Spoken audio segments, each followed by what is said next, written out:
எனது பண்ணையில் வளர்க்கும் டாக்குக்கு 3 டாக் இருக்குது.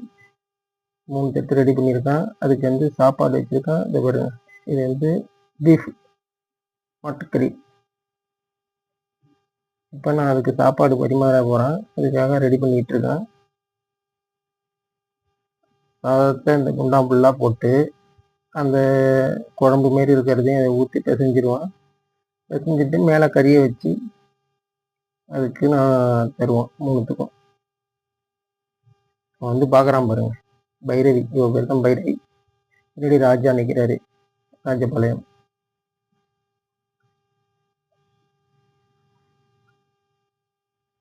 சாப்பாடு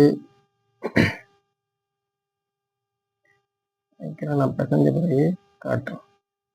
பாருங்க, அதை பிசைஞ்சு 3 தட்டுலையும் வச்சாச்சு. பிசைஞ்சு 3 தட்டுலையும் வச்சாச்சு. அது இதுக்கு ராஜாவுக்கு தான் கொஞ்சம் கம்மியாக இருக்குது கறி. பைரவிக்கும் டைனோசருக்கும் கொஞ்சம் நிறையா வச்சுருக்கான்.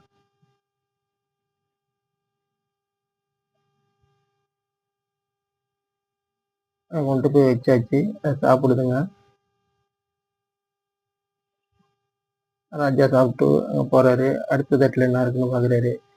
அவன் பைரவி வச்சுட்டு போயிட்டான், அந்த எலும்பை தூக்கிட்டு போயிட்டான். அதனால வந்து இது டைனோசர் சாப்பிட்றது. பைரவி இப்படியே போயிருக்கான். அங்கே நான் காட்டுறேன் பாருங்க, எங்கே போயிருக்கான்ட்டு எலும்பை தூக்கிட்டு. நைட்டில் தான் சாப்பாடு வைப்பான். பாருங்க, அவன் சாப்பிட்டுக்கிட்டு இருக்கான் பாருங்க. பைரவி இந்த எலும்பை வச்சு சாப்பிட்டுக்கிட்டு இருக்காரு. இதுதான் என்னோட பண்ணையில் நடக்கும்